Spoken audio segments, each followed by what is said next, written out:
Hello and welcome to the Charmed Life podcast.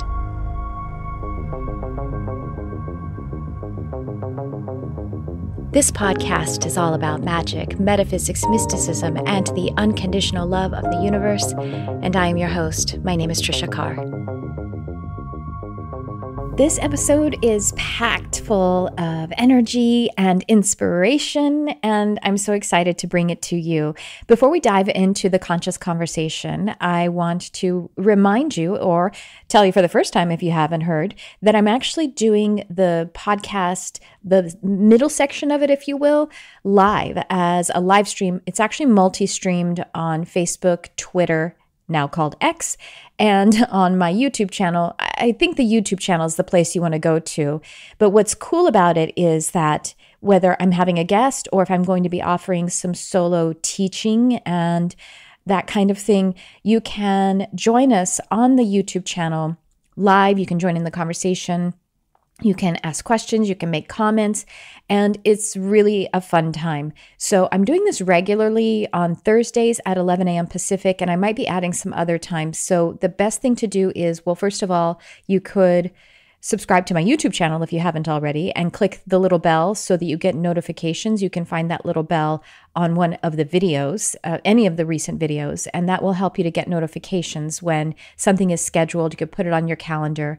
But also my mailing list, that's where you want to really go. If you're not on my mailing list, then you can find it on my website. You can find it in the description here. But also, I have a free gift for you in this episode, which I'm going to be sharing a little bit of teaching and offer you that free gift after the conversation. Now, I'll just go ahead and tell you, spoiler alert, the free gift is an inner child hypnotic journey that I have recorded. Now, if you haven't had one of my recorded audios of meditation or a hypnotic journey, well, if I may brag a little bit, they're really quite fantastic. And here are the reasons why they're fantastic. I have a professional audio studio that is used by other podcasts, also by the film and television industry to record ADR, voiceover, and audiobooks. So my production quality is as high as it gets, or at least it's in the range of as high as it gets. I also have a fantastic editor who produces them for me. But in the base of it, there is the fact that I actually use my skills, talents, and, inclinations, if you will, as a channel, as a hypnotic channel, and as a certified clinical hypnotherapist and a transpersonal hypnotherapist. And I use those skills to call forth everybody's higher selves who would at any time and space and place be listening to the audio, be partaking of it. And I allow higher selves to come together through that channel to bring in not just the words, not just the intonation, not just the prosody of my voice, but the harmonics, the fractals, the subtones, the light codes that are actually infused into the work. And that is one layer of it. And once again, I'm not saying this to brag. This is a genuine, true thing that occurs when you are working with someone who is a hypnosis guide, a meditation guide. And by the way, meditation is hypnosis. And in addition to that, there is also the fact that my husband composes the music. Now, he's a film and television music composer, and he makes only my music for this kind of work. But he actually channels it as well. Now, he calls it improving. He's like, I just kind of feel into it and I connect with the instrument, the synthesizer, or whatever I'm using, and I just kind of get into a meditative state and I just let it flow. And I'm like, yeah, that's called channeling, but he's too shy to call it channeling. So these are the things that we bring through into something like this inner child hypnotic journey. The audio link is offered. If you click into the description of this, you'll see a way to be able to click through and listen to it. It's 27 minutes. It's a deep trance offering of a hypnotic journey, and it's wonderful. And the work is wonderful, which I'll talk about again after the conversation that I'm going to present to you. So once again, this conversation with my very special guest was offered live on YouTube and multi-streamed. and we had a really great time. So allow me to introduce to you my guest on this episode, Steven Twohig. Steven is the founder, lead shadow guide, and trainer of a vibrant community of passionate shadow practitioners and guides dedicated to the transformative power of shadow work. Together, they explore the profound impact of shadow in every aspect of the human experience, with a firm focus on strategic integration. The community Steven leads is committed to studying and understanding how shadow influences every facet of life, whether they're working with business operators, transitioning to becoming business owners, or supporting individuals in improving their internal and external relationships. Their belief remains unwavering. Shadow lies at the core of human suffering.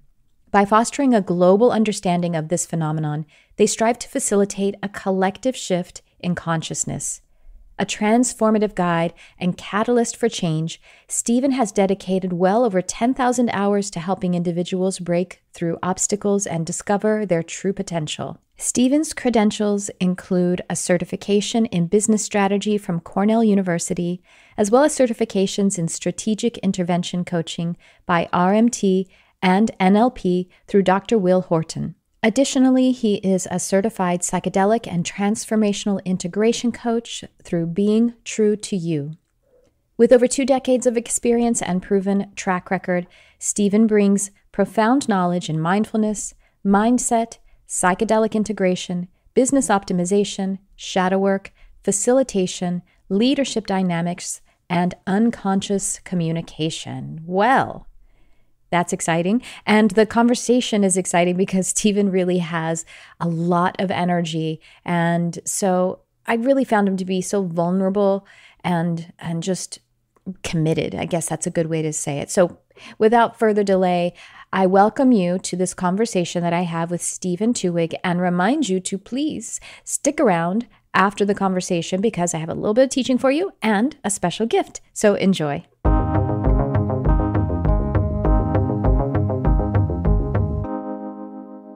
We have a really wonderful guest. I'm so excited to hear everything he has to share.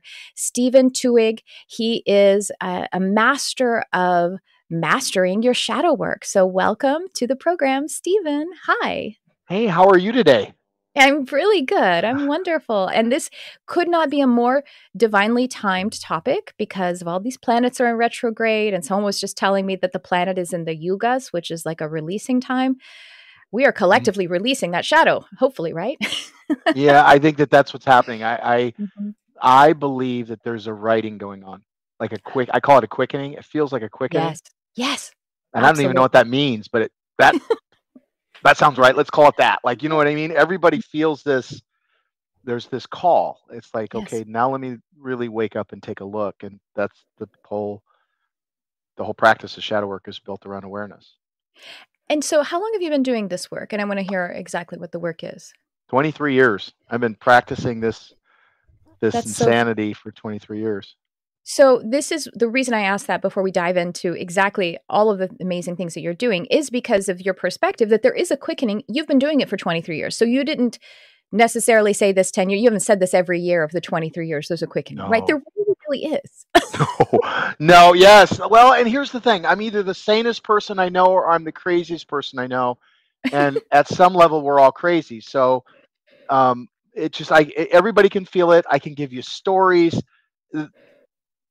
It's going to be very, very practical. I think what's happening is Yes. not all of a sudden God's coming out of the sky. It's coming through. Like if you really Yes. structurally, here's the question. The question that set me off over that you're seeing June come out of shadow ceremony with this because every ceremony teaches me something new. This is what I've walked away with this one, and I'm still trying to integrate it. And so it sounds really crazy because I'm still trying to figure out what I mean by what it is that I now know. But I believe that at the end of the day, the question becomes if God is real. So if you're listening, the question is do you believe in God? And 100% of the people I talk to that believe in God, they say it just a matter of, oh yeah. Okay, but for a minute, what if it were true? The God were real and you prayed for God to come. If God heard you And God was hearing, coming here, hearing, H-E-R-E-I-N-G, hearing. If Yeah. God was coming, if God's not coming, God's hearing. Yeah. It's, she, he. As I send this signal out my mouth, as soon as I send it out my mouth, it has to come out my filter, which then twists it all up and convolutes it, and then it has to travel through the ether to hit your structure of your constructs, and then it gets all mangled again. And so when I say God and you say God, I think we're saying the same thing internally, but when we Mhm. hear it, you're not hearing it quite the way I mean it. When I say God, I'm Mhm. talking from a very practical. God is hearing now. And if God was hearing and constantly hearing, and it was the velocity of change had sped up, we can see, and what used to happen in 100 years is now happening in 10. Oh, Like the amount yeah. of stuff happening, right? The amount of stuff that happens every 10 years that used to take 10 years to happen, now it's happening every year. 2010, when I was in the tech world, one of the things we used to call it the velocity of change. We called it the data double rate, the amount of information available from the beginning of recorded history until Jesus, and then from there, and then it doubled to Hitler. Then it started. It was projected that the amount of information available to you would double at the rate of every second by the end of 2015. That's how Wow. much we're swimming. That's how fast everything is moving. So we call that the velocity of change. And it seems to be hitting a tipping point where it's getting faster, and then it's compounding. That speed is compounding, Yes. right? So if that's happening, that means that we need to bring awareness in. We're going to need to be present. Like, we're not going to be able to run on what happened yesterday, because tomorrow is going to look like magic if we Yes. continue to speed up the way we're speeding up, if this just continues to happen. So if that were the case, that would mean that we would need to wake up. And we can't, at least we can't slow down. I don't see how we can't slow down. It's like being awake. You can't really go back to sleep. What Can we happens slow when we down? completely speed up? Like, what happens Mhm. when this like the technology that we have today compounds? When we stand on top of what's coming, the next thing that's coming, we start to talk about manifestation, we start to talk about creation, we start to get into quantum physics. Now we're Mhm. talking about quantum jumping, we're talking about Mhm. teleportation is now a real thing. That's not something that is science fiction anymore. We've taken a quark and moved it from here to here. Like, this stuff is happening. It's not, Mhm. it's could possibly happen. No, we're hitting a point where the things that you see tomorrow will not look anything like what you saw yesterday. So we're not going to be able to continue to operate from the same structure of time, the same structure of the way we look at reality. It's all changing. And Yeah. when I say that, understand, Tricia, I spent 10 years working in Tony Robbins' business department. What gets reported gets measured, what gets measured gets managed, and what gets managed goes exponentially. Everything had to be very practical as I started following this road down. And then the next thing you know, I started doing work with plant medicine, and you want to see something really weird. And then it dropped the whole floor out. And now what I see changing and the stuff I see coming online, it's like, again, I'm either the craziest person because it sounds like I should be out hugging trees, or I'm the sanest person I know, one of the two. Yeah. Maybe it's both. Maybe. It Well, probably is. and so tell us, you already, indicated a bit, where does shadow work come in? Why is shadow work so important? And what is shadow? Let's start with what is shadow work? What is shadow work? Because some people, if they aren't really familiar with the term, they're like, what does that mean? Like working with ghosts? So, so I just did a talk. in a way, my own did a ghosts. talk with a company, and if you take 100 people and you put them in a room, out of those 100 people, 40% of them are going to understand. They're going to have some idea of what I'm talking about. Another 40% are going to be, oh, that's interesting. Another 10% are going to be, oh, I've never heard of that before. There's going to be a very small percentage. There's nothing I'm going to be able to do. I apologize to those people that are listening now. It's not devil worshiping. Like, they're going to think that it's evil. They're going to think that it's bad. And we will be right back. Easy intuition and meditation, your 30-day roadmap for an empowered life guided from within. It is live now. Only $98. This course is delivered as daily meditations, lessons, and prompts over the course of 30 days, and you have a whole year to access. Now, the intention here is to help you to gain that sovereignty in your consciousness, to be deeply in tuned and attuned to your intuition, and to have that show up in your life.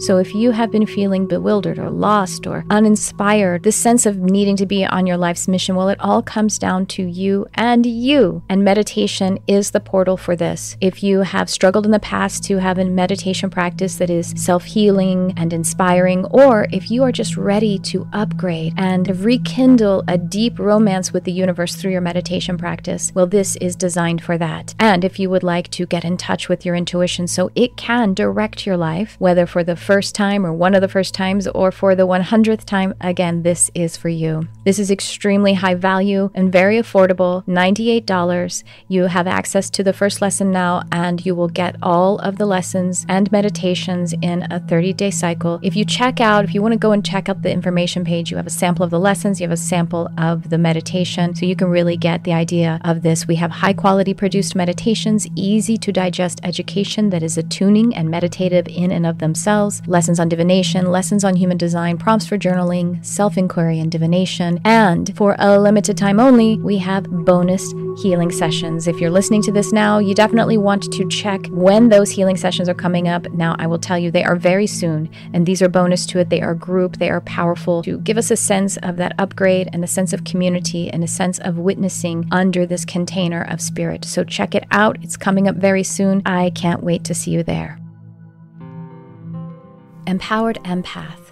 This is a program designed for the sensitive soul, for the person with that empathic nature. And by the way, that is a healing ability. However, this is a healing ability that you can't turn off. You cannot turn off your empathic nature because it's more than just a psychic or healing ability. It is also how you are designed. So the Empowered Empath is a powerful program that is also gentle, consists of 4 modules with 8 life-altering lessons, 4 aura tuning meditations, and we have bonus group healing and coaching sessions that are coming up really soon. You definitely want to check the show notes so you can see when those are coming up. You have access to it for a whole year. You'll be able to continue to water the garden of your empathic nature. You'll learn how to feel centered and peaceful as a sensitive person, how to use your gifts as a superpower that they are meant to be, and you'll be receiving attunement and healing and new life strategies to live in the power and purpose of your sensitive nature. It's especially tailored for those who want to turn their empathic and sensory overwhelm into intuitive strength. It is immersive yet very gentle program, and it's suitable for all levels of development. And I especially recommend it for those whose human design body graph reveals that they have an undefined emotional solar plexus. So if you are just ready to turn that sensitive sponging into the thing that we really need right now, we need your sensitive genius shining on this planet to be in the high frequency, high functioning of your sensitive superpower. So join Empowered Empath. You have access to the lessons starting right away. Oh, by the way, it's very affordable and even comes with payment plans. Only $177 for all of this content, and you can make a payment plan of 3 months or 6 months. I made it extremely affordable and accessible because I know what it's like to need the help. So if it's your first time of really healing your empathic nature, or you need to do it another time, this is the program for you. I can't wait to see you there.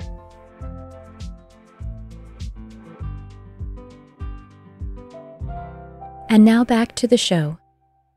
Shadow work is the subjective experience of diving into your deep conscious to unlock insights, break through barriers, and heal wounds that have us stuck in cycles of suffering. Yeah. That's what shadow work is. It's just like Buddhism. It's like it's a form of meditation where we go, where are you suffering? I believe that it's the cave you most fear to enter that holds the treasure that you seek. And if we were going to hide true genius, something that was so powerful that we couldn't give it to little kids because it's like a gun, where would we hide it? Yeah. We would hide it in the areas that we are scared. We would hide it in our suffering. We would hide it in those things that physically we are naturally adverse to going into. So when we talk about shadow, when people have this very negative, almost adverse reaction, almost like a disgust, get away. That's exactly right. There should be a couple people that's just where we're at structurally in consciousness as a whole.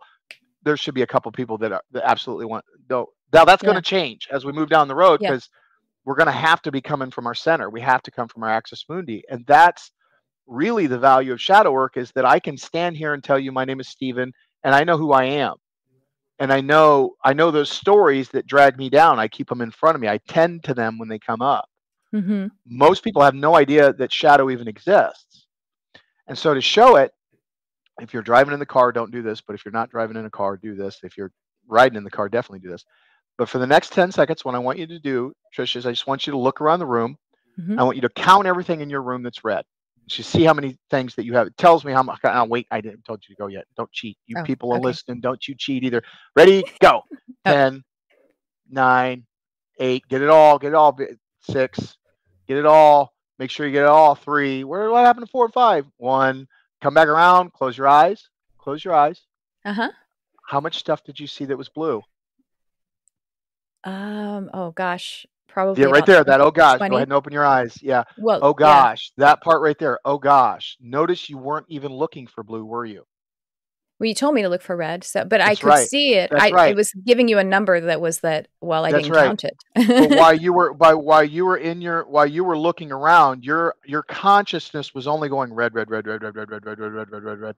Wasn't even noticing the blue. In the subjective experience of the story called Tricia, there was no blue. Okay. Get it? And that's the way we as humans, we experience this reality, is that we put these glasses on filter. These filters on. That's the only way we can make sense of the world. Otherwise, you get hit by a bus. The problem becomes that there are things that you're focused on that you don't know you're focused on, because you haven't been taught to see the writing that's literally that's metaphorically on the wall that you're looking through. And so shadow work is the best way to see that, is to go where the squeaky wheel is, right? Yes. What is the thing that you're suffering through? And what we find is there's a story and there's meaning. And at the bottom of it all is, Mother told me, I drank this Peruvian drink that you go out and you sit the shot. Mother told me that, I said, so it's all story? She said, all the way down to the very gaze of God. It's all like, you're not really seeing the color black. Your eye takes a snapshot and then it sends in a signal. You're not seeing a tree for a tree. If you saw a tree, you'd see it move and breathe. You'd see it alive. You'd see it, the energy, the pet, you talked about the pets, and people don't take that information in, because 3.5 billion years of survival rooted thinking.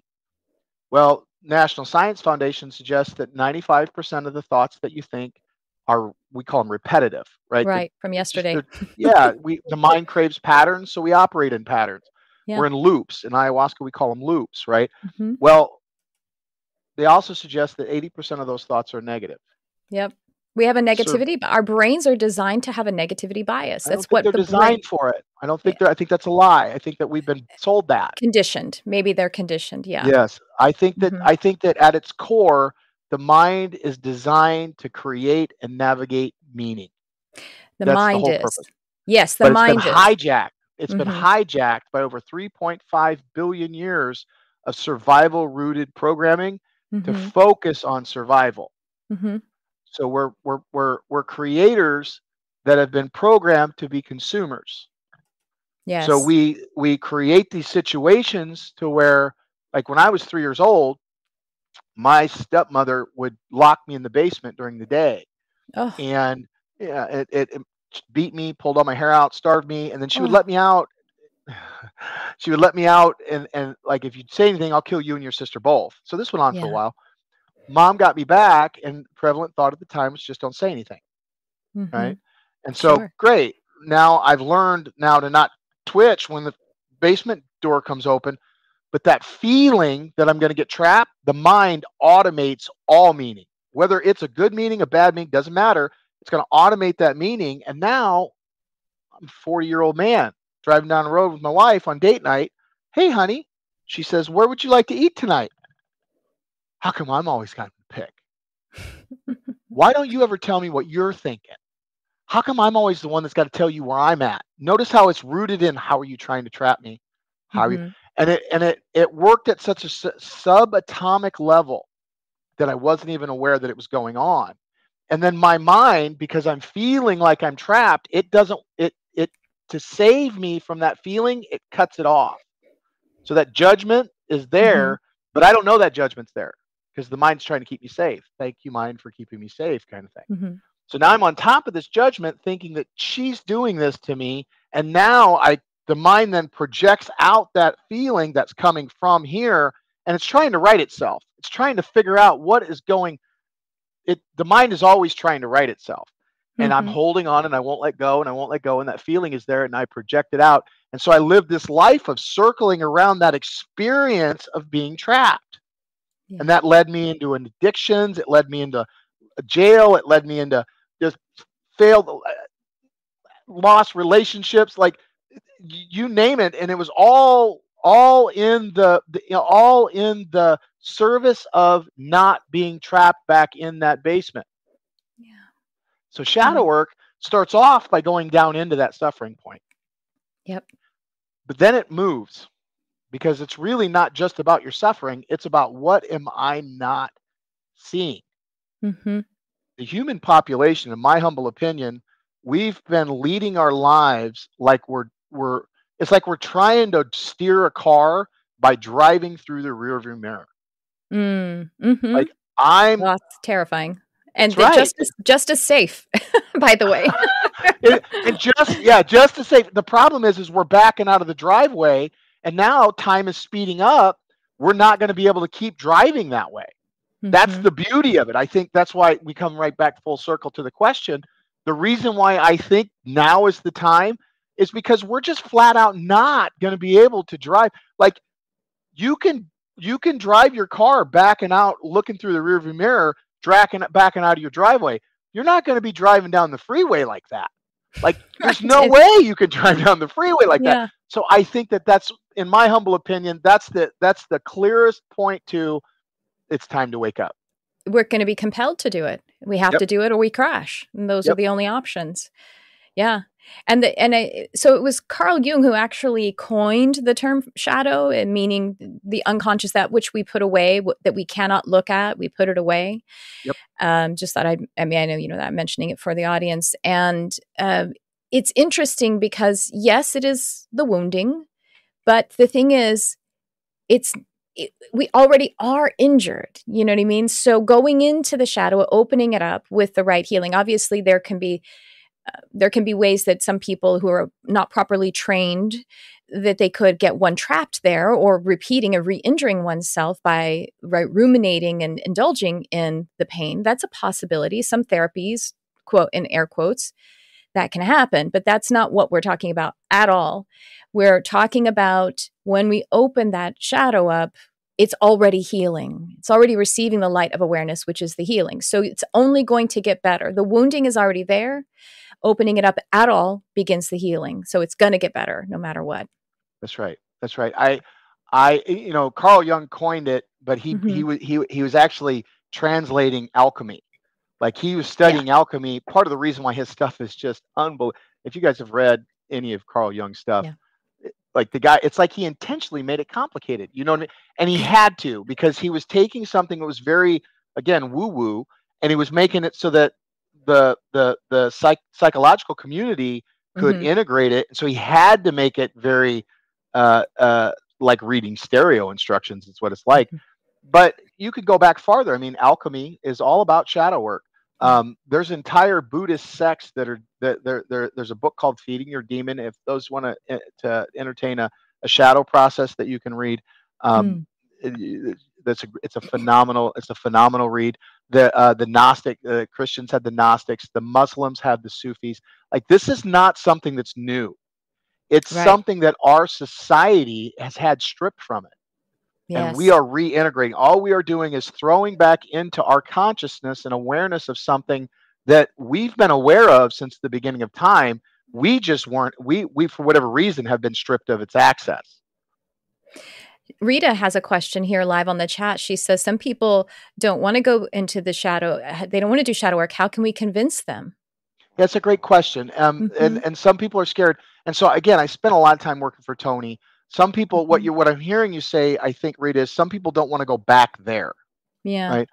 It's kind of like, the best way to explain it is, When I was in college, we used to go over to my buddy's house and we'd play video games. Back then, we had these Atari systems, right? This back in the day when video games were a different kind of world. And I would go over there, and he had this refrigerator. And Tricia, the refrigerator, again, it's college kids, so the refrigerator would just hum. Yeah. After a couple hours, we're in that room playing those video games. What do you think would happen to the hum? It goes away. Yeah, it becomes yeah. Exactly. Yeah. Then my buddy would come over a couple hours later, and he would walk in, and what's the first thing he's going to make? Oh, yeah, it's loud. What is it, dude? You're going to fix that refrigerator or what? Now what happens to that sound to me? Oh, then you notice it again because he brought your awareness to it. Yeah. Right. This is when people call being triggered. Yeah. This is what they're talking about. Well, now you're aware of it. What I found is there was a part of me that was always navigating from that feeling of being trapped. Yeah. It's like waking up. It's like waking up from the dream that you don't know you're having. I didn't even know I was doing it until I knew I was doing it. And now it's like I can feel. So the answer here, Rita, is breathe. Yeah. What are you like? Are you right now, if you were to just breathe into your body and allow yourself to just feel, what's the emotional home you find yourself at? And we go into, where are you suffering? And because we do this thing every Monday night, send them to theshadowtribe.com. It'll take you to a Facebook group. You have to answer some questions. And then that'll take you into the group. Every Monday night we shoot in a Zoom. It's free. We don't charge anybody for this work. The money that I quit a job working for Tony Robbins, like I left money to do this, like that kind of thing, right? So Monday night's free. And what that is I have a team of students that we work with, and we just run you through it right then and there. You'll check in, where are you at, and the question is what is the story that you live in that steals your joy? And everybody's got one. If you don't have shadow, if you're going to sit here and tell me that you don't have shadow, well, I think I know what your shadow is. Your shadow is that you don't have shadow. You know what I mean? Like typically when I tell myself I don't have shadow, that's when I'm going to find myself in a lesson. I know for me, right? I've been doing this 23 years. So it's like, what is the story you're stuck in that steals your joy? And then once we do that, then we rate the work. And then if you want to do some work, and then we check in, everybody has to check in. Once everybody's checked in, we go into the next round, which is the work round. And when we go into that next round, well, we're going to process it down. We're going to hold on to the story and go, okay, where is this story at its core? And we're going to follow that charge, that thread, because a thread turns into a string turns into a rope's attached to a chain. Grab the chain, yank it, anchor comes up, boat leaves the harbor, literally every time. And so we've been doing this process now for multiple years. I've been doing this 23 years. Now we do this specific process for 4 years where we offer it up for free. Phenomenal results, right? You're doing the work of the Lord. You're helping many people. I believe that the tribe that has come here is committed on purpose. Yes, it is a purpose-driven. It's a lot of work. My team, I'm telling you, my students, the hours that they spend tearing apart what was said, how it was said. Like, we're not therapists, we're not gurus, we're not shamans. That's not what we are. We don't have, like, the very premise of being a shadow guide. I don't have any answers for you. Like, and if I had an answer, that's my answer. That's not your answer. You got to find your own answer in the subjective experience of the story called Tricia. You got to find your own answer. And that's really, when you look at it like, if just stop for a moment, breathe and be in your skin and look around in the situation you're in and notice that you've been living out of a hero's journey this whole time. I believe that we find God in the subjective experience of the hero's journeys that we take in our everyday life. And the more I allow myself to be human, the more I'm able to understand God. And so when you say yes at some level, and you know why? Because God is hearing. And as I'm sitting here as a channel trying to go, okay, let me go hollow. What's the answer that you're listening for here? And I watch people crack open. Like, I've seen now thousands of these people come in just compressed and just down in the worst kind of pains. And 45 minutes to an hour later, they're just glowing. Like they've got, and it's not it's like what they just saw, you can't unsee what they now know, kind of thing. It's like they now know something they didn't know before. There's no going back now. Like some things, once you see them, you can't unsee them. Some things you can't learn, you have to earn. That's shadow work. This is the earning. You're jumping into the face of the subjective experience of your suffering. Go, what is the lesson that the universe is trying to teach you? What are you trying to learn from yourself in this interaction with this suffering state? Yes. I just mentioned this on some meeting that was on the other day. There's this show on Hulu right now called A Teacher, and it's kind of it's it's about a teacher who, it's a high school teacher who seduces and has an affair with a teenage kid. So, there's that part. But after she gets caught and she has to actually go to jail, and then, so it turns out she had an alcoholic father that she was caring for when she was a kid and was like abandoned in that. So after she gets out of prison, where does she have to go? Live with her dad, who's now sober. But she's so angry that he's sober, and she's so angry that she's there. And it's because you got to go back to the place where it hurts. And it's not because you deserve it. You never did. You were a child who was victimized like you. But it's the thing, you will keep going back to where that shadow point is. You keep going back to see where you can. That's the place where you will become strong and become who you are. And it was just like, she was so mad, but she was there and she had to be there, and you keep going back to it. And that's what patterns are, right? Patterns are just showing us what is in that shadow that needs to be yanked out. That's right. Does it ever end? Not yanked out. Does it ever end? Yeah, that's a great question. I don't know. I'll let you know. I know plenty of people that tell me that it's ended, but again, those are the people that are trying to sell you something. Yeah. At the end of the day, right? Thank you for saying that. Right? It puts butts in the seats. It sells tickets. It might even sell a book or two. But at the end of the day, I haven't met one person. I work for Tony Robbins, and I've seen him go into his shadow. And if a man at that level that's done that much work around that many people and has made that big of an impact can still go into it, I go breathe. And that's part of it, right? It's like somehow I think that I should be where I'm not. That's the very core of shadow. At the very core, I'm not coming for what I call my axis mundi. And so this gal, she kept recreating this situation where she literally became the very thing that she was trying to break out of. And that's what happens at the worst case of it, right? We get these people that come to me and they look outside extremely narcissistic. Many of them are highly successful people. Like the number of successful people that, of course, it's shadow work. So it's like, yeah, I've heard of it. I don't know what you're talking about. Like that kind of thing. Like they can't really own that they got shadow because of the positions that they're in. You would be surprised the amount of success, because when you get everything that if I finally get this thing, maybe I'll be good enough. Yeah. I was working for Tony Robbins. I thought I had this, one of my shadows is you're going to be a bum. You're going to be rejected in its core. And it's like the sun is going to come up tomorrow. I'm waiting for you to reject my whole concept of ideas. What I'm telling you, some part of me knows that that's going to happen. Yeah. Well, first off, what's the one position? If rejection was your number one shadow, what's the one position you shouldn't be in? Sales. Like I spent most of my life in sales. My wife's is terrible crisis. That's one of her shadows. She's a hospice nurse. Oh gosh. How is that you have these, when you get down into your core shadows, what you find out is I was creating this so above, so below, so within, so without, all is mine. So if I'm in here feeling this stress in here, if I don't experience it out here, I will create it. Yeah. I will create it. So I have something to go, it's not me, it's that.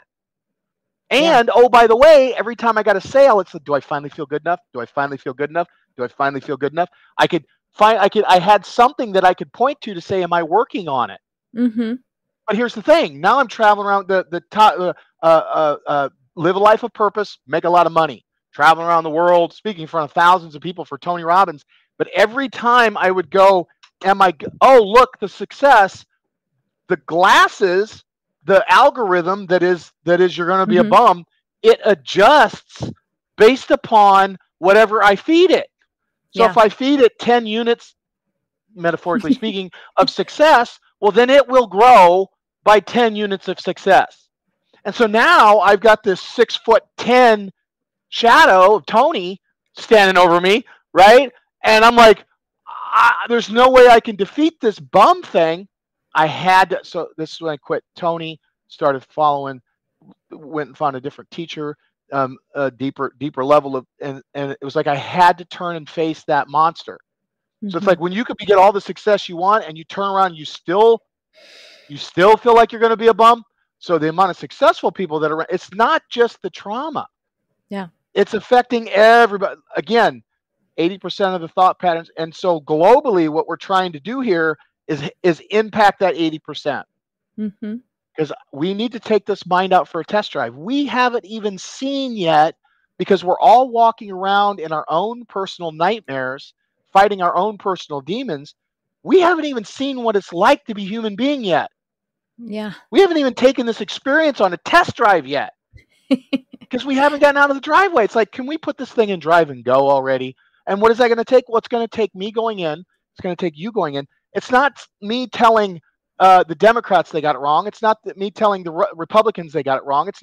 It's internal. Me going inside, going, what is keeping me from seeing you as the God that you are? What is keeping me from plugging in right there and seeing that we're both trying to come to some understanding of how I navigate this reality? And when I say I mean you, I mean me, and I mean us.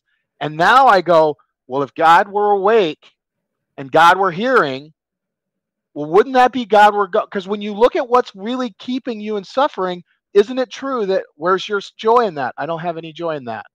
Okay.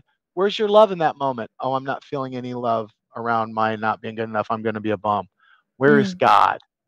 Where's your ability? I have no ability to channel God. I'm just trying to survive. There's the problem. That's what's keeping God from getting here, is the judgment that I hold inside of myself. The judgment that I hold inside of myself that keeps me from showing up as the pen of God for you, for me, for us. And that's my work. Yeah. And it's our work. And it's your work. And as we do that, how could God not hear? Yeah. Mine has been victimhood and shame, so it all comes to worthiness. But I just realized just yesterday, I think it was, that I had completely forgotten about generosity. Not because I'm not generous. I'm probably too generous in the sense that, you know what I mean? Like, I'm not being served generosity. And so just like your wife and being in, hospice crisis zone, I just yesterday, I completely forgot that God, universe is generosity. And when it came to me, it was like, I didn't know, like the refrigerator going off, I didn't know how thirsty I was to just remember that the universe is generous, because I had trauma too. It was like, it was withheld. Things were withheld from me, and I was pushed down and victimized and shamed. And so that's something that popped out of my shadow, is the disbelief in the possibility of generosity. You lose the ability to even, I bet you lose the ability to even navigate from an understanding of, if somebody was generous and you were in that, it would be perceived as, I was working with these homeless people in Colorado, sitting in this group. I'm losing about $500 an hour sitting in this group, these people, and this lady, met her twice. I'm like, I just want you to know that we love you and we care about you. Oh, sure, you would love me. You only love me because it fills your quota. I don't have a quota here. I'm here as a volunteer. Like, I don't have, sure you would, because you need to be around people that are failing so that you can feel more like a success. And no, I'm on a mission. Like, she couldn't even fathom that somebody would be, because she was so, like you said, so stuck in that, I call it's an identity, that victim identity, that lower identity. And and when you look at it, all narcissism at its root comes from this same thing. Oh, absolutely. Yeah. Let me tell you about shame. Because that's my deal. Shame, you want to talk about shame? I don't think shame is a real emotion. Oh, good. Thank you. Yeah. So I think there's 5. We paint, and we do this thing called shadow ceremony. Okay. which is where I got this last piece that I'm chewing on now. But the next one I think is coming up October, first weekend in October, shadowceremony.com, right? Okay. There's my advertisement. But we do this process where we dive in and we talk about the Atlas of Emotions: mad, sad, glad, scared, and then we use disgust. Right now, I want you to go into everybody on listening, whether you're listening live or review, doesn't really matter. Go into the place where you feel shame, and you can do this process. You don't even have to, Tricia. You don't even have to answer the questions, but just in the subjective experience of the story called you, find the place where you feel shame. I feel shame over, like right now, my teenage girls, their job is to hate me. Yeah. It's just their job. Their You know what I job. mean? And so there's times I feel shame as a father. Yeah. Well, that shame's not about them. That's their job. They're supposed to hate me. They're teenage. They're practicing hating. They're practicing. What does it feel like to tell you to F off? Ooh, that's what happens. I don't want to do that again. Like that's supposed to happen at teenage. But I take it on every now and again, shame. So find the space where you feel shame. Okay. Now, isn't it true, going into the experience of shame, what I call the construct, load the shame construct up. Where's your joy in all this? While I'm in the shame, while I'm recognizing the shame? Yep. If you were allowed to, I call it loading up the hologram. If you were to allow yourself to sit when you're in the moment of shame, are you feeling any joy? I can see it. I know where it is. But can you feel it? I can let it in, but I can't feel both at the same time. You can't feel shame and joy at the same time. There you go. That's exactly right. So there I am. There's no joy. Okay. Are you feeling any love when you're in shame? Yes. Yeah, actually I am for myself because I am. Yeah. Well, like, so I'm talking about the shame, because if you hold on to the shame, what you'll really see is shame is a feeling of disconnect. Sure. Yeah. Like, and what are you disconnected from? Well, you're disconnected from your joy, your love, and God at the end of the day. I believe, and this is my sneaky suspicion, this is what I'm finding, this is new. So you're hearing it here first, folks. I've only taught my students this. We've been practicing this when we're working with people. But what's happening is you feel this shame. And what shame really is it's an echo of a feeling. Because like there's something wrong. I feel like I fucked up. And if you knew, excuse my language, and if you knew what I knew about me, you'd agree with me. That's shame, right? And if I go in and look at it, I go, okay, but what is that feeling? I feel like I'm disconnected. And then I roll around in it. It's sticky. Shame is sticky. And why? Well, because the mind is trying to figure out the puzzle, how to fix it. And it doesn't, it's like if you really go into the experience of shame, it's like I can't seem to quite grab it. And the reason why is because it's a feeling of disconnect. And what are you disconnected from? Well, you're disconnected from the judgment that you're holding for yourself. And your ability to, you said, well, I can let it in. That's your ability to let go of the judgment. Okay. So for those of you that feel shame, notice the shame, notice where you're lacking joy, notice where you're lacking love, notice where you're lacking God. And now ask yourself, what's the judgment that you're holding on that keeps you from flowing in love for yourself and being the hand of God? And what you'll see in the subjective experience of the story called you, I'm holding on to I'm not good enough. Okay. And what you'll typically find out is the reason I'm holding that on was because if I can hold on to this, maybe my parents will love me. Maybe I'll be good enough. And what's under it is God. Yeah. And love and joy. You're not afraid of your shadow. You're afraid of what's underneath it. Because it's so much gold. God hid in the one place where he knew we would never look until we were ready to find him. And that's in our pain points and in our shame. It's the one place we don't go looking because we're naturally averse to that. We're disgusted with ourselves to the point to where we run. God hid right there. And that's what we're really running from.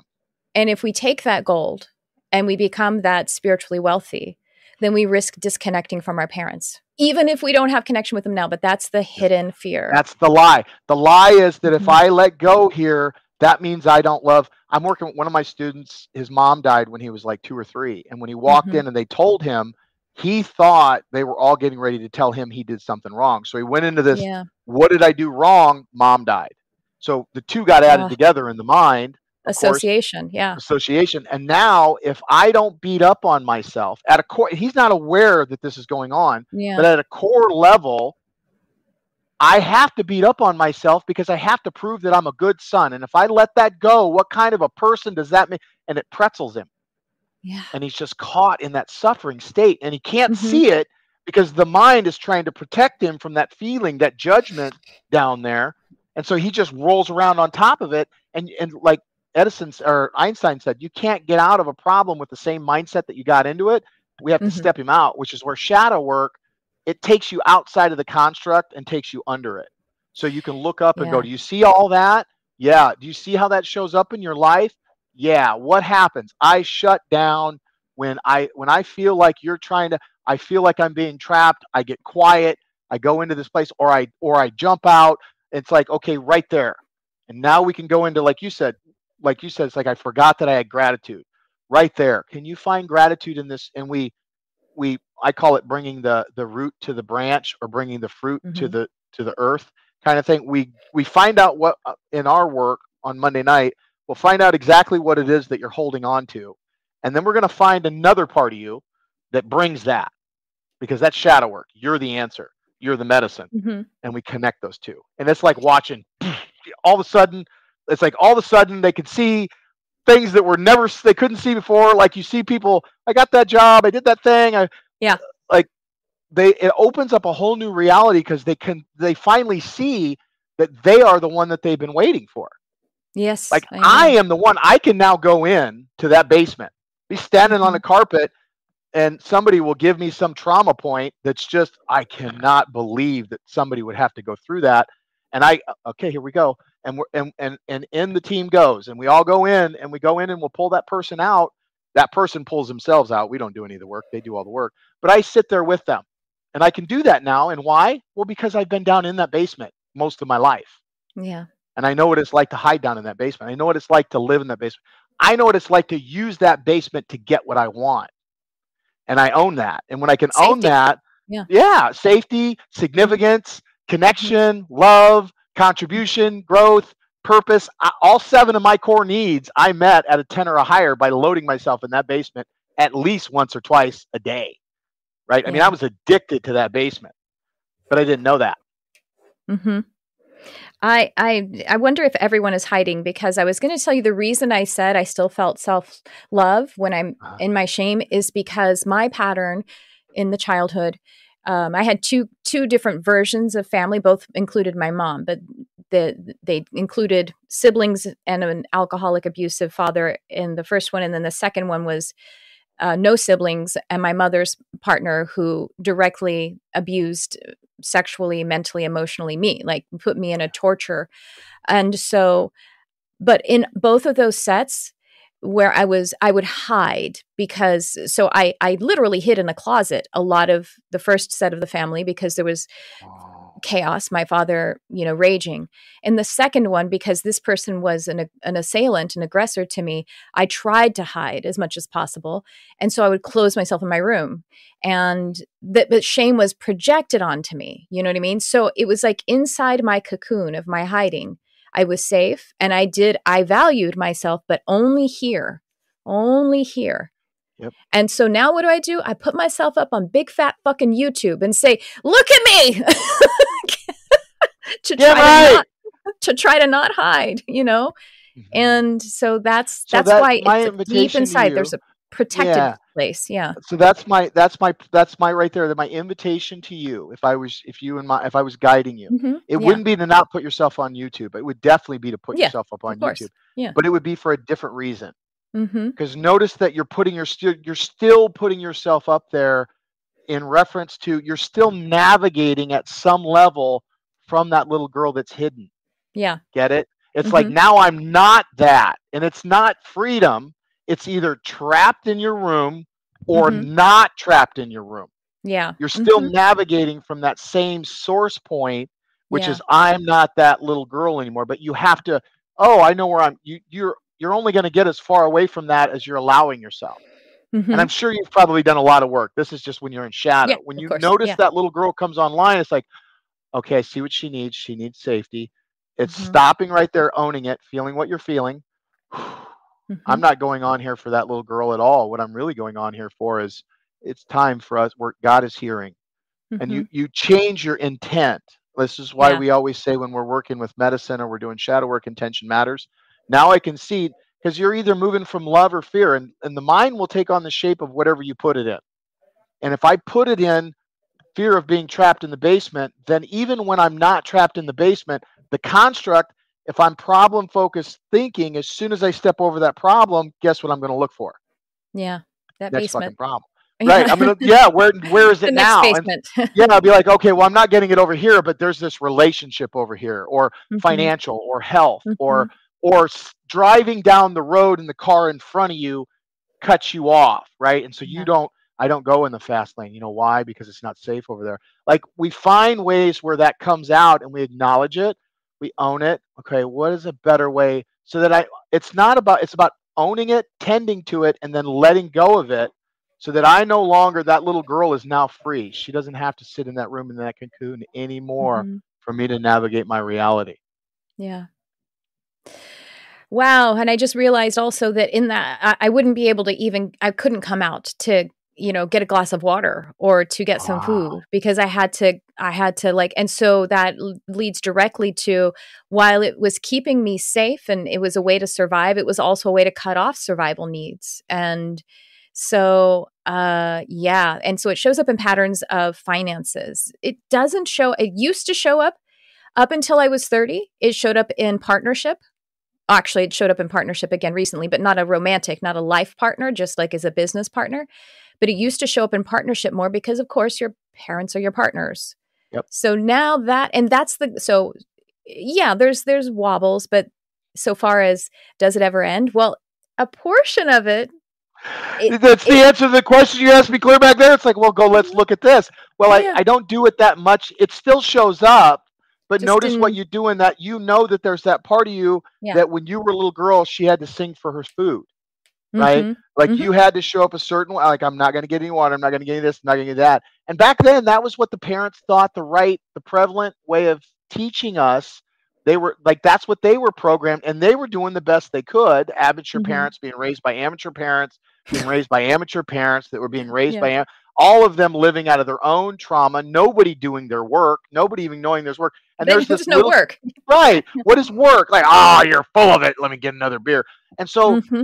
then you notice that, and with your relationships, your intimate relationships, of course, that's the first place, because intimate relationship, the only place I can see where I'm in shadow is when I'm in relationship with something. Yeah, So of it's like, course. that's my secondary. My first relationship is myself.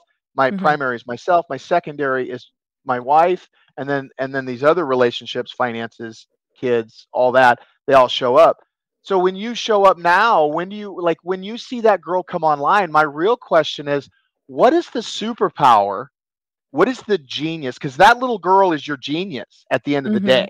Mm-hmm. She's your there's an authentic voice that comes through her, that comes out your mouth and hits my ears. And there's Mm-hmm. this level of clunk that when she comes online and she's conscious and she's aware and she's awake, there's genius that flows to her. Yes? Yeah, What is the absolutely. genius that she brings? I'm just curious. What is the specific genius that this girl that learned through that trauma, through that pain that she went through? Now, this is what Tricia's bringing to the table. What's the magic you're bringing? It's a combination of creativity and compassion. Yeah. And just seeing people and inspiring people. Yeah. I feel right here. This is the solar plexus, right? Yeah. It almost feels like, oh, I'm going to say this. Is it Yeah. real? Yep, it's absolutely real. This is the fruit that came from that. Mm-hmm.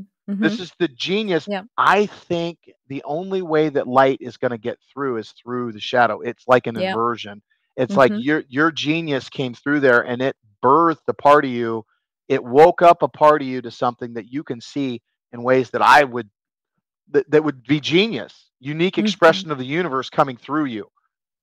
Like, Yeah. there's only one there's only one signal that will be you. There's not another. This is Yep. beyond fingerprint. There's It's one. only There's one. fractal.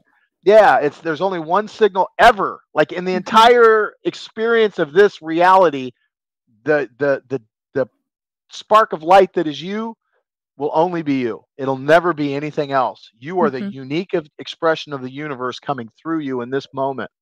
And in Forever. that moment, Even if I reincarnate, I won't be this me. You know what I that's mean? Like, right. in a way, it's funny. It kind of, in some ways, invalidates reincarnation. If you think about it, only this moment too. Yep.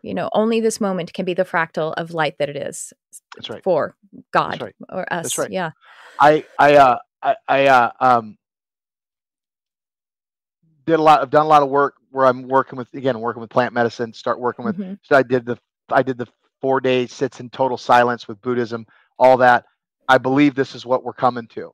We Yeah. have to pull out of the ego to go in to see that we are everything, but then that unique expression has to come through. It's not to get connected to all and sit up in the woo. It's come back out here and Mm-hmm. now realize that you're the one with the pen. You're the one. You have to realize where I have to realize where I'm writing, what I'm writing, and learn to rewrite so that we can write a better story. And if you're going to tell yourself a story, Mm-hmm. learn to tell yourself a story worth telling. That's the good stuff right there.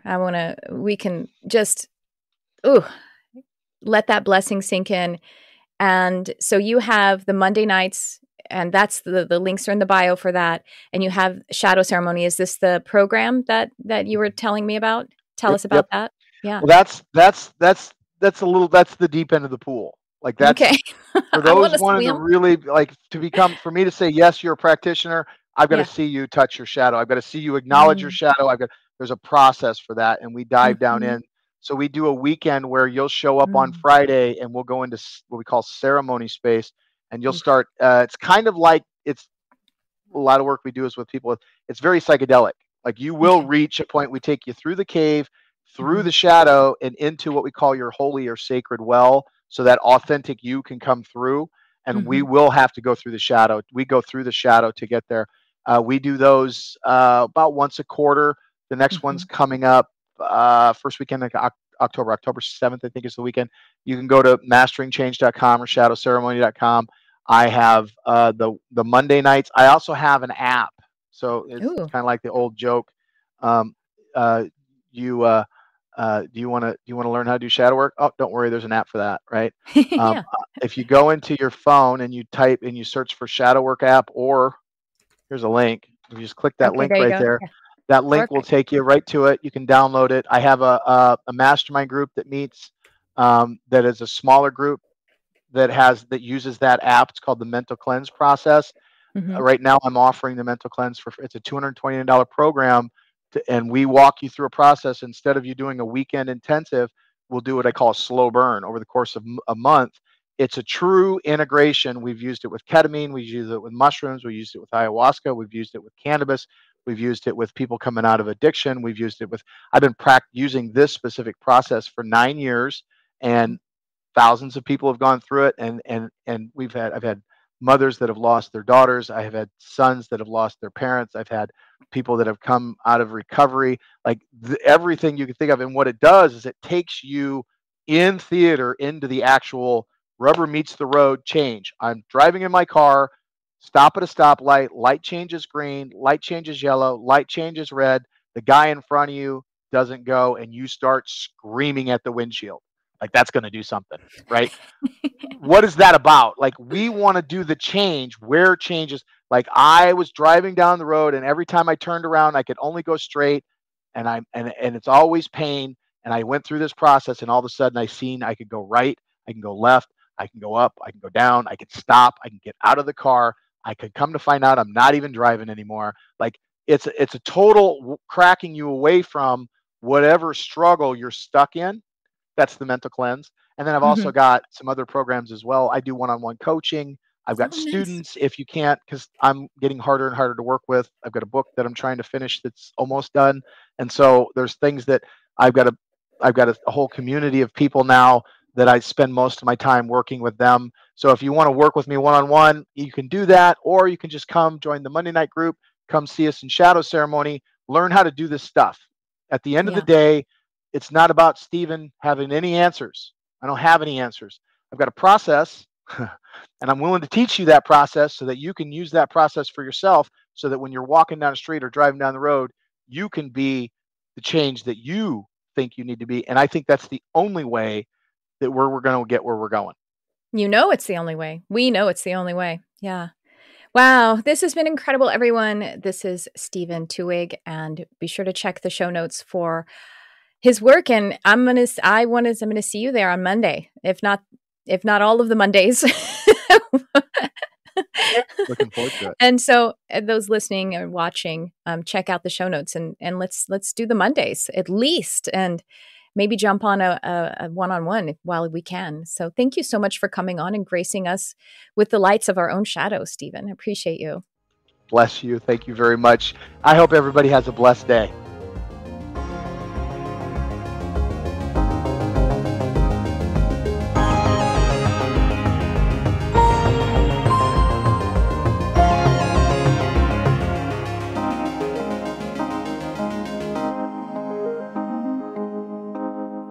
Well, I am energized. I'm imagining you are too.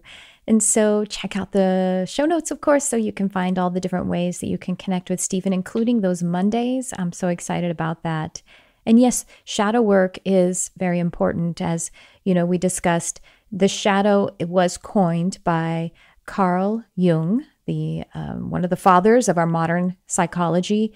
And he, I don't know if you know this, but Carl Jung was very spiritual. His mom was psychic, and he actually used tarot and astrology as a big part of how he formed his theories and constructs of psychology, even though it's technically still in psychoanalytic.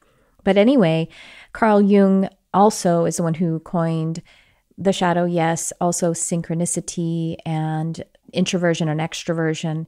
And one of the things that Carl Jung discussed were what we now call parts therapy.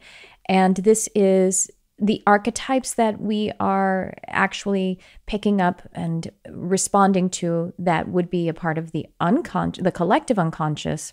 But also the shadow is talking about these parts of ourselves that we've exiled into that shadow.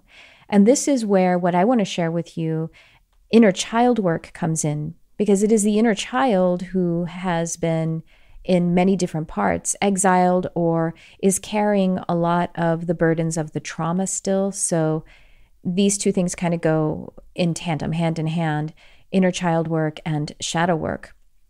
And so I have for you a gift on how you can actually, in your own practice, conduct inner child healing. And this gift is a hypnotic journey, which I told you about at the beginning that I recorded. It actually it is a supplemental, or it came to be when I taught a class on inner child healing back in 2021. And so just so you know, I'm just about to release, and depending on when you're listening to this, it may already be there. I'm about to release access to all of my past workshops. And I don't know how many there are, so many, on many deep topics. And this is one of them. So it's a 2-hour workshop that you could have access to. I'm going to release it so that you could have a subscription to watch as many of them as you want, or just stay tuned and get them as they show up. So the workshops are presented live in my Modern Mystic Life subscription. And then you do get the replay if you are subscribed to it. But this is a back catalog of everything. But at any rate, just so keep your eye out for that, or check the show notes and see if it's already available. But what I'm sharing with you here is the Inner Child Hypnotic Journey. And I'll just read to you the description of it. You can click through in the description and actually listen to this, and it will stay available as long as, who knows? I may never take it down, so you can continue to visit it. So I'll read you the description of Inner Child Hypnotic Journey. This is a deep trance exploration. It's 27 minutes long.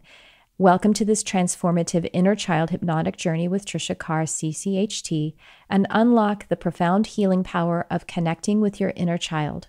This audio is from an exclusive workshop in which students were guided into a world where spiritual techniques converge with quantum reality to mend the wounds of your inner child.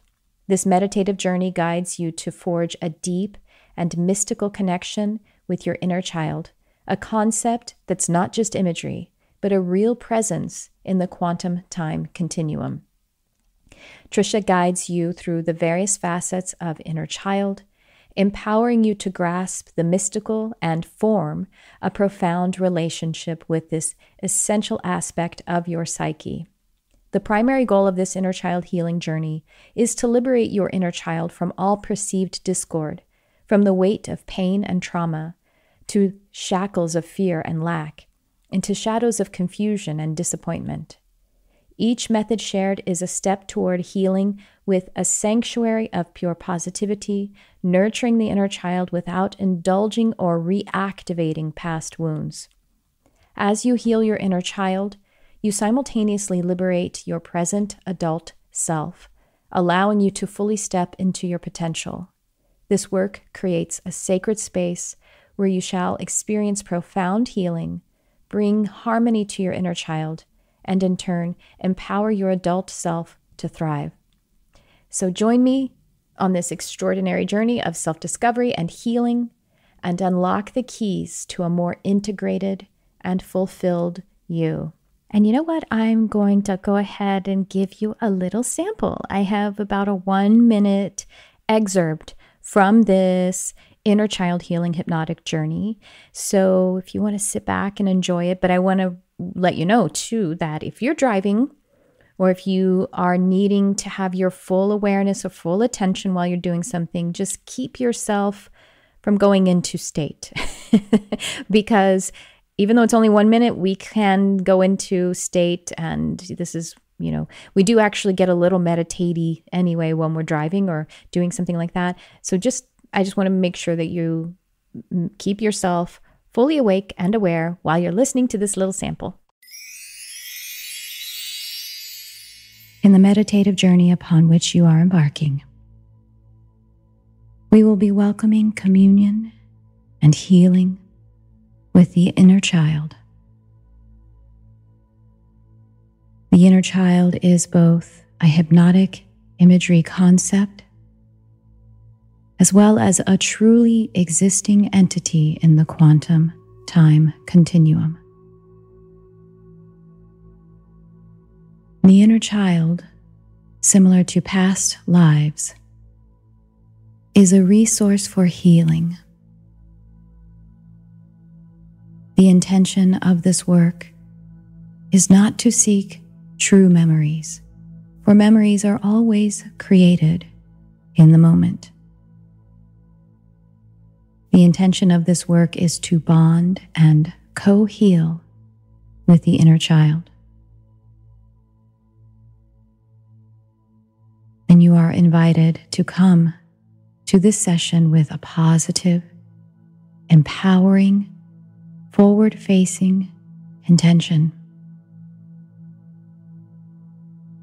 Any and all images, sensations, and knowings that present in this journey will be just right for you.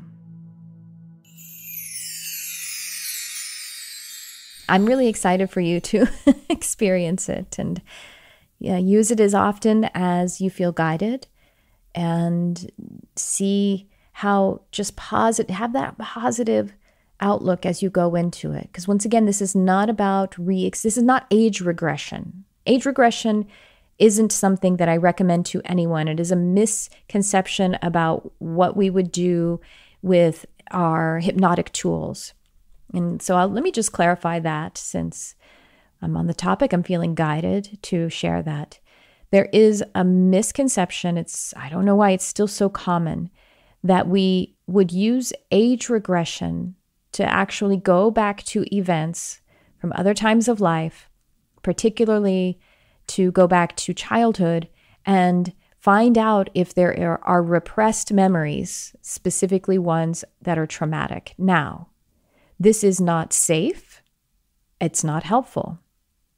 The fundamental reason why this is not safe nor helpful, well, there's a couple fundamental reasons. First of all, when you are in a hypnotic state, you are very suggestible. You're suggestible to whoever's guiding you, and you're also suggestible to yourself, to the intention that you have. So if you have an intention or an assumption that you're going in to recover repressed memories that are traumatizing, that are from trauma, then you are suggesting that to your psyche, to your subconscious mind, and your subconscious mind will then create it. The other reason, perfectly and as important, is that memories are not facts. Memories are not facts. This is something that is known by psychology, law enforcement, and probably between you and other people that are in your life when you both have completely different perceptions of something. So the reason why memories are not facts are because in a moment that we perceive something, we're perceiving limitedly. Our senses only take in a very small amount of what actually is occurring. And this is why I say law enforcement knows that memories aren't facts, because when they try to take eyewitness accounts of something that occurred, they get all kinds of things. These people, there's 6 people standing 5 feet away, and one person says the person was a Caucasian wearing a yellow shirt. Another one says that they were Latino wearing a purple shirt. And it's just like none of it is aligning, and it's just not working. And I'm being a little bit extreme hyperbolic here, but just to paint the picture.